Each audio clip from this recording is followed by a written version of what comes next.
Hallo und herzlich willkommen zu einem neuen Video von Smart. Mein Name ist Samuel Preuß und im heutigen Video gibt es den zweiten Teil zu der Serie Die 5 häufigsten Fehler von Amateurspielern.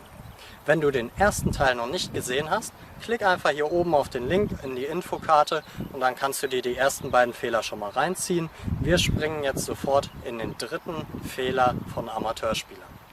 Der dritte Fehler, den ich immer wieder bei vielen Spielern sehe, ist, dass keine bzw. viel zu wenig Systemübungen trainiert werden. Die Spieler kommen in die Halle, machen sich nicht mal wirklich warm, spielen sich nicht mal wirklich ein, es wird einfach drauf losgeklimpert, kreuz und quer, frei über den Tisch. Und so könnt ihr natürlich nicht das trainieren, was ihr wirklich trainieren wollt. Ihr müsst euch auch mal klar machen, die rein netto Spielzeit, sprich die Zeit, wo wirklich ein Ballwechsel stattfindet, ist sehr gering. Wir spielen vielleicht 2, 3, 4 Sekunden einen Ballwechsel und dann gehen wir für 15, 20 oder sogar 25 Sekunden den Ball suchen und den Ball wieder zum Tisch bringen. Das heißt, die rein netto Spielzeit beim Training ist eigentlich extrem gering. Wie können wir das Ganze nun verbessern? Zum einen, indem wir Systemübungen spielen, wo wir das Tempo ein bisschen niedriger wählen und so können wir einfach längere Ballwechsel spielen. Und zum zweiten, mit mehr als einem Ball spielen. Nehmt euch eine ganze Schüssel voll Bälle oder eine ganze Hosentasche voll Bälle mit 10 Bällen oder so, die ihr alle hintereinander wegspielen könnt und dann die Übung spielt. So habt ihr einen viel größeren Trainingseffekt, als wenn ihr immer nach jedem einzelnen Ball wieder hinterherlaufen müsst und wieder zum Tisch bringen müsst und den Ball dann wieder einspielen müsst. Startet mit einfachen Übungen, mit den Klassikern, die überall gespielt werden, wie zum Beispiel zweimal Rückhand-Topspin aus Rückhand, zweimal Vorhand-Topspin aus Mitte und das immer im Wechsel, alles in die Rückhandseite des Gegners, oder mit Falkenberg, sprich Rückhand-Topspin aus Rückhand, Vorhand-Topspin aus der Rückhand umlaufen und weite Vorhand-Topspin aus der weiten Vorhand. Versteht mich nicht falsch, ich habe nichts gegen Trainingsspiele. Ich selbst mache auch sehr, sehr viele Trainingsspiele. Gerade wenn die Saison näher rückt, trainiere ich auch immer mehr Aufschlag-Rückschlag und auch immer mehr Trainingsspiele, Trainingspraxis, Spielpraxis zu bekommen. Auf der anderen Seite müsst ihr auch immer wieder systematische Übungen haben, um wirklich eure Trainingsschwerpunkte konsequent trainieren zu können. Wenn ihr bereits Übungen spielt, super.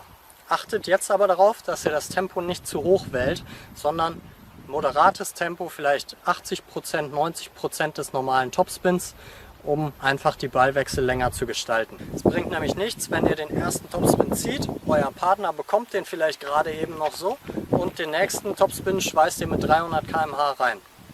Dann haben wir wieder das Problem, dass die Ballwechsel nur 2 Sekunden lang sind und dann ist der Trainingseffekt wieder sehr gering. Und Fehler Nummer 5 ist zu wenig bzw. zu unregelmäßiges Training. Für ein gewisses Leistungsniveau ist einfach ein gewisses Trainingspensum, ein gewisses Trainingsvolumen notwendig, um wirklich die Sicherheit zu haben. Tischtennis ist eine Sportart, die durch viele Wiederholungen lebt, wo wir einfach das Ganze oft wiederholen müssen, automatisieren müssen, damit sich das Ganze einfach einprägt ins Gehirn. Deshalb, wenn man die Spieler dann fragt, wie oft trainierst du denn, sagen sie vielleicht 2-mal die Woche im Schnitt. Wenn man dann aber ein bisschen genauer nachbohrt, wie war es denn in den letzten 4 Wochen? Wie war es denn bei dir in den letzten 4 Wochen? Hast du da wirklich 8-mal trainiert? 2-mal die Woche im Schnitt? Und wenn man dann ein bisschen genauer nachbohrt, sagen sie dann doch, oh, letzte Woche, da konnte ich doch nur einmal, da war noch der Geburtstag von Hans Gerd und davor die Woche war es so stressig auf der Arbeit, da bin ich auch nicht zum Tischtennistraining gekommen. Und dann wird denen erstmal bewusst, wie viel trainieren sie wirklich. Ja? Und dann kann man auch nicht viel erwarten. Wenn man nur ein Minimum reinsteckt an Training, kann man auch nicht irgendwie ein Maximum an Ergebnissen im Tischtennis erwarten. Ja? Deshalb lügt euch da nicht selbst in die Tasche, sondern ein gewisses Trainingsvolumen, ein gewisses Trainingspensum ist einfach notwendig. Das ist auch ein bisschen individuell, je nachdem wie viel Talent jemand hat, je nachdem wie hoch jemand schon vorher auch gespielt hat. Wenn jemand früher hoch gespielt hat, hat er einfach eine gewisse Grundsicherheit.